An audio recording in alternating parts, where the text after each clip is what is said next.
Yes. Yeah. Hello and welcome to the Serpent Temple podcast and YouTube channel. I'm here with Jon from Conan. Hello. Hi. Thank you so much for coming. Welcome. How was your set earlier at ArcTanGent? It was cool. It was great. Yeah. It went really well. Shorter than we had budgeted for by about a minute, but we and they almost turned the sound off turned the sound off on us apparently. Oh, no. But it was cool. They didn't, and it was great. Good. I'm really glad to hear it. The crowds here are fantastic. Yeah. We will do a quick Psycard reading. Okay. So these are based on the Jungian archetypes. Yeah. We'll draw 3 cards today, so past, Okay. present, and future. Okay. And I'll read a description of what each symbol means. Cool. And you can tell me how that makes you feel. Sounds good. Shall we start with the past? Yes. Take any card you like. Okay. The moon. That's like the 5th time today. That's crazy. I don't know what that means Everyone then. has taken the moon. Yeah. Let me read Okay. you the moon. Uh-huh. It's great. It's one of my favourite cards actually because I really like crabs. Okay. So a crab reaches up out of the sea across rocks towards the majestic full moon. Okay. The moon is a feminine symbol and therefore stands for the female instincts, the maternal and unconscious self. Okay. It represents the intuitive understanding and healing process of change. However, it's also a sign of fickleness, illusion, and falsity. The crab in this represents the illusion of toughness, yet a soft inner self. Okay. Well, that's kind of interesting, isn't it? I guess reaching out kind of explains sort of how I came to be in music in a way, I suppose. Like I always I had regular normal office jobs until 2013, and I sort of always had sort of like one foot in the musical world in this band actually, and from like 2007 onwards I was kind of trying to strive in to make something more of it. And then we got busier and busier, and 2013 I was able to leave like a HR career behind for music, so I guess that kind of falls into the reaching outwards type of phrase you just mentioned there, and the crab to do with, you know, feminine or being sensitive. I guess I have got a sensitive side. I've got 2 daughters, so I really have to be in tune with that side of my personality to kind of understand things from their perspective sometimes, you know, without wanting to put too fine a point on it. Yeah, I suppose that kind of sums up what I would think. You're the first person that's actually commented on like the reaching out aspect. Oh yeah. And I think that's really interesting because I think in music you are like reaching out to your audience, to the next step on the ladder of the industry, to your band members. Yeah. And then I guess with your daughters there's like a push-pull, like the moon and the tide. So you're always trying to like put the right foot forward of like, do I have to be firm? Do I have to be soft? Like what do they need and what do I need? Yeah, yeah. So that's really interesting that you put that forward. They're actually coming to see us play. We're playing in Desert Fest in Antwerp at the end of October, nice. and they're going to come along the first ever show. So my 14-year-old daughter, who's a bit of a goth actually, she's fully into that style of music and dress code, and my 8-year-old daughter is coming along, who is especially for that show, she's bought herself some black ripped jeans and a choker with studs on it and white eyeliner and stuff. I can't wait to see her wearing all that. So they're all excited about coming the show. So yeah, I think I mean having daughters definitely makes you like a bit like, I don't know, like softer and a little bit more gentle as a parent. You kind of have to be. Like, I've got a boy as well who's 19, and I think the expectation is to show him how tough the world is and all that. Not that I've actually done that, but you know, I think more so with daughters, so you're more inclined to be like more like soft and gentle. So I've always had that part of my personality, I think. Do you find them more complicated? What, my daughters? As people, yeah. Yeah. I mean, they're definitely more challenging to oversee as a parent.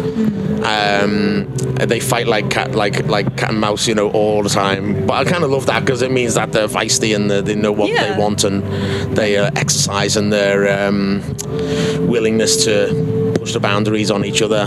And but you know, it's definitely a challenge, more so than my son who's 19 now, and he's growing up was completely the opposite, not confrontational or anything like that, you know, with his like we've got 2 different parents, 2 different mothers, so 2 different 2 daughters and ways of being raised, 2 different relationships, so yeah, it's great. They are completely different people, but I think definitely my 2 daughters are more of a challenge, but I love that.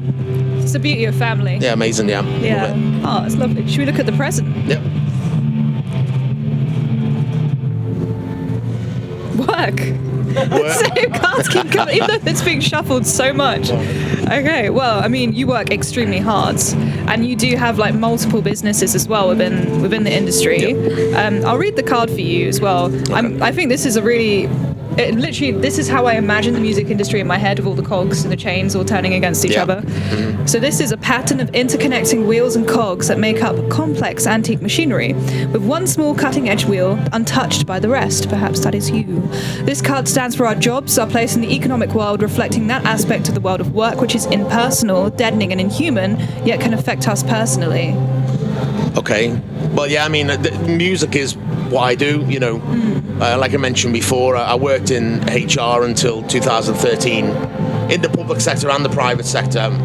And 2013, I was presented with an opportunity to have a recording studio at home.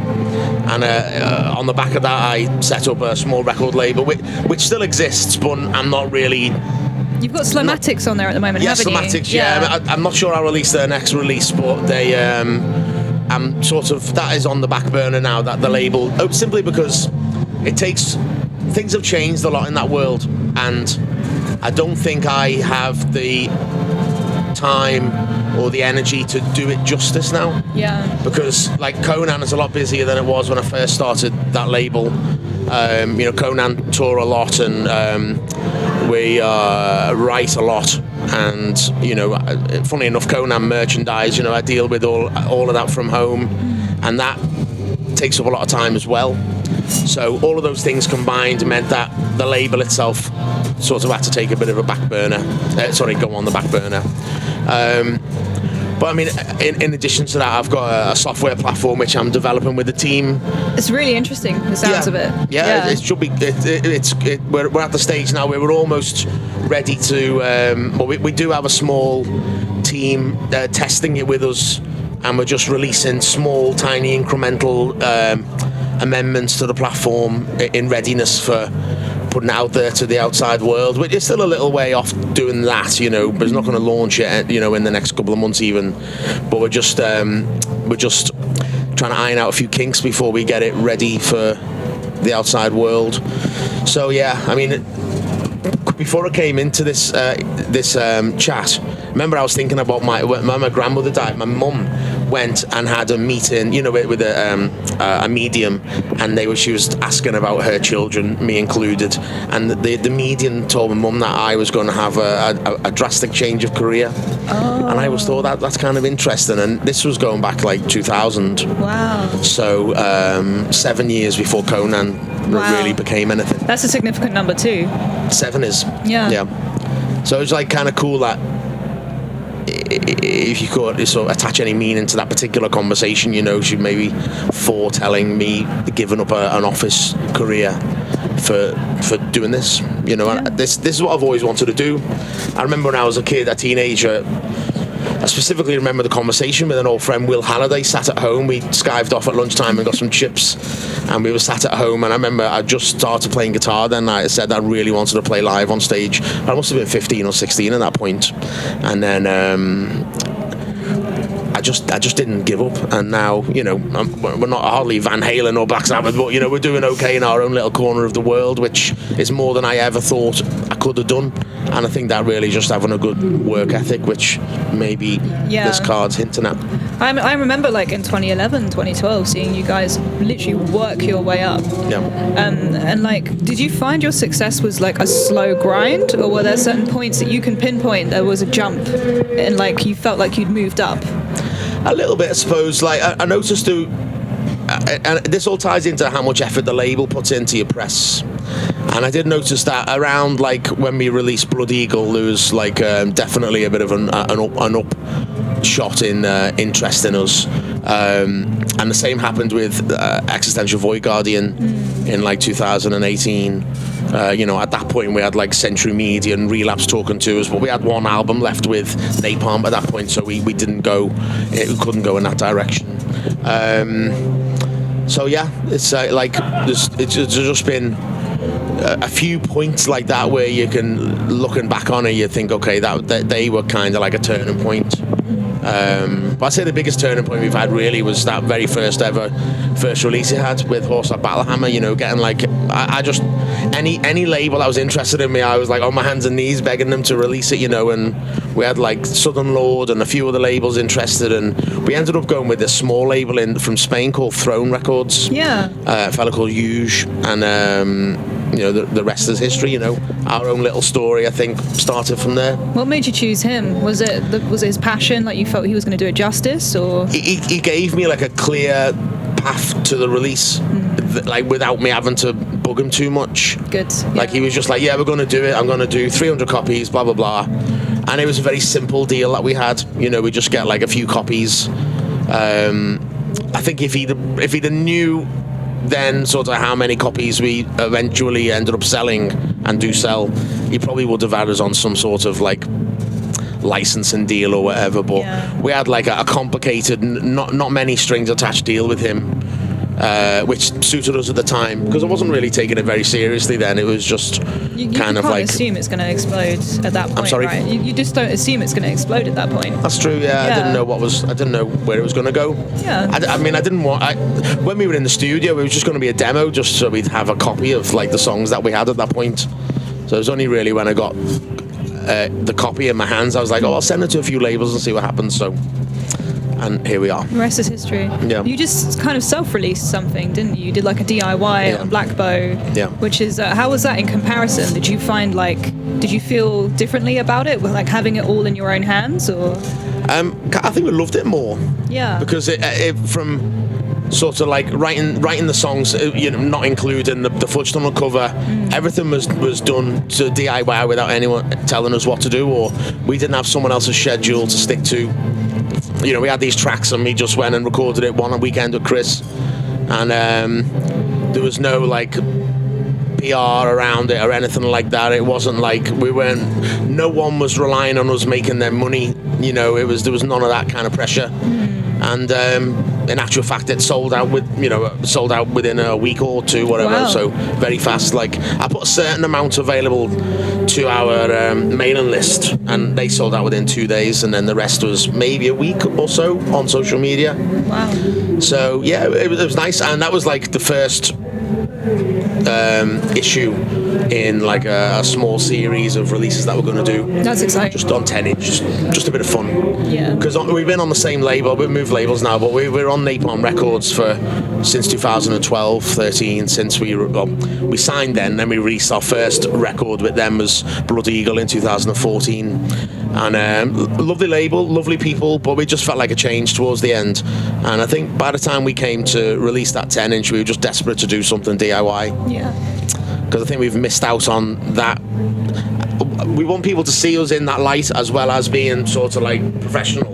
Yeah. We wanted people to see us as a sort of band who will put something cool out and DIY without always being part of the label machine, because that kind of like not always that much fun. I guess it can become kind of corporate at times. Yeah, it is, and that's cool too. You know, you gotta sort of there has to be regulations and rules and documents to adhere to and all that, and that's cool. And I guess that's what you might want at a certain point in your career, and that's okay. But we also wanted to have a bit of freedom and to be a bit like release something on our own, because Napalm probably would never have let us put out what we did put out, you know, just like 3 tracks on the 10-inch. Yeah. I'm not sure they were there. They'd be like, oh no, let's save it up.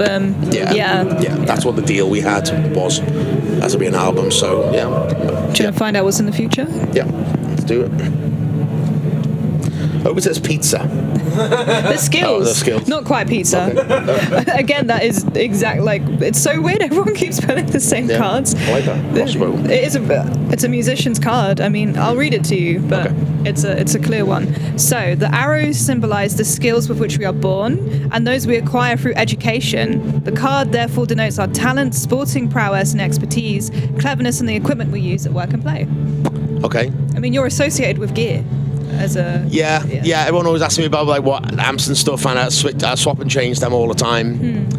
You know, the equipment that I've got up on stage there today, I've had it for a little while now. You know, I got those Matt Amp cabs, 2018. Nice. Actually, the newest one I got is a 215 cab. I got that just a few months ago.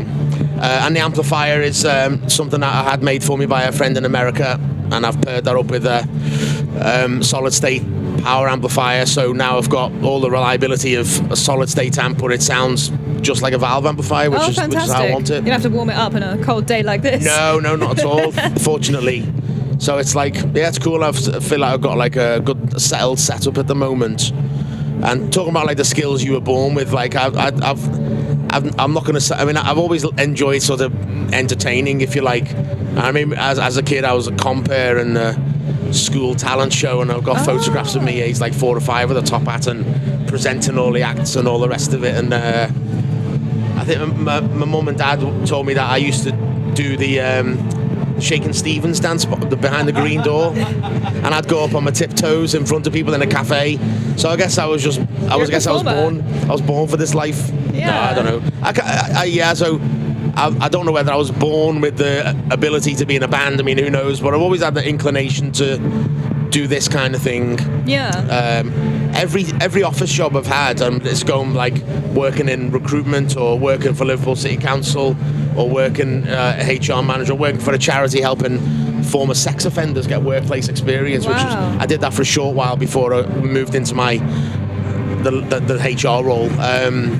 All of those jobs, I always had more than one eye on the music. You know, I was dealing with Conan stuff like in my breaks, and also dealing with Conan stuff when I wasn't in my breaks.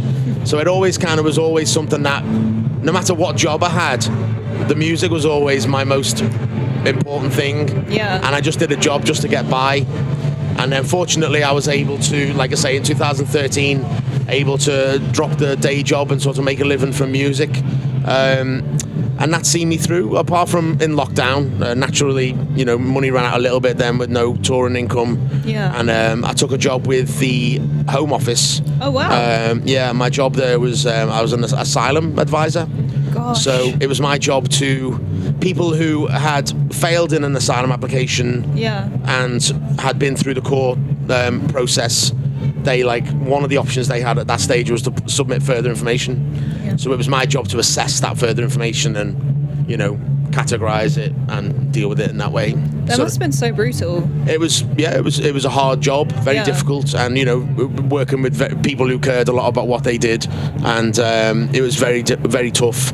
And something I found really difficult was the level of commitment you had to have in a job like that. Trying to match that with a resurging musical career was difficult. Yeah. Because I was, you know, getting like, I was just working with just regular normal people from Liverpool who had no idea about the life that I had outside of like that office, and they'd been working it for many years, these people. And I always remember coming home from playing a one-off festival in Sao Paulo, and I had like 5 days off just for a one show in Brazil, and I don't think they believed me when I come back in on the Tuesday morning.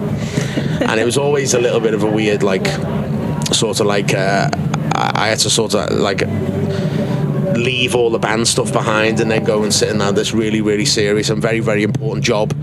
And you know, in the end I was able to give that up again after coming home from a US tour last year. So fortunately I've been able to get back on the music full time. I'm glad to hear that. It must be really egotistically strange to go from being adored by thousands of people to being in an office where it's literally like being in a sitcom half the time. Yeah, a little bit, you know, going and playing at a festival or a club show or whatever, and then going back into the office and trying to like talk to people about what you were just doing that weekend, and no one cares. They do the thing where they're like, sing us a song. Yeah. Go on. Send me a link, and then you send them a link, and you don't hear off them again. Then you know, oh, who's that singing? Oh, it's me. They go, no, it isn't. That's not you. Go on, then do the growl. Do it, yeah. So yeah, it was always a difficult one to sort of convince them, but it was also fun because I knew that they had no idea what this was like, you know, and it was kind of like, it was interesting just to see. I don't know, it was kind of cool, sort of not knowing fully what I'm doing. That is really interesting. Yeah, and I was able to give it up, which is the most important thing. This is a really interesting selection of cards because it seems that work is like, you have the work ethic and you've not allowed yourself to be touched by the sort of horrors of corporate life. Yeah. Yeah, and then you've got like the moon. The crab is really interesting because I guess, you know, when you were doing jobs like working with sex offenders and asylum seekers, you have to have a shell because you can't absorb all of that pain every single day and take it home with you. No. But then you also need that to navigate the world with like family, the longing, the push and pull of like being a musician and communication. And it sounds like the skills that you have like doing HR and all this interacting with people is like it's universally applied to like the music side and the non-stage music side as well, like navigating that world. So it's really a really interesting selection of things. You've got like the cosmic, the close, and then the stuff you've inherited and that you've developed since you were a kid. Well, I come from a Liverpool solid, normal, regular working class background. You know, my dad is retired now. He worked at Jaguar Motor Cars. Before that, it was Ford Motor Cars since he was like 21. Wow. My mum also retired. She worked at British Telecom, and prior to that worked making biscuits in Jacobs in Liverpool. Cool. And my grandparents on my mum's side did the same. My granddad and my grandmother both passed on now, sadly. They were both like hard working class people, didn't have much, but worked hard for what they did have. So I think I've kind of like taken, like I've sort of I grew up around people who work every day and don't complain about it, and I think I've just applied that work ethic, and fortunately I've been able to channel it into music rather than working in some office. Did that contrast with the world of like fantasy? Is that what drew you to it?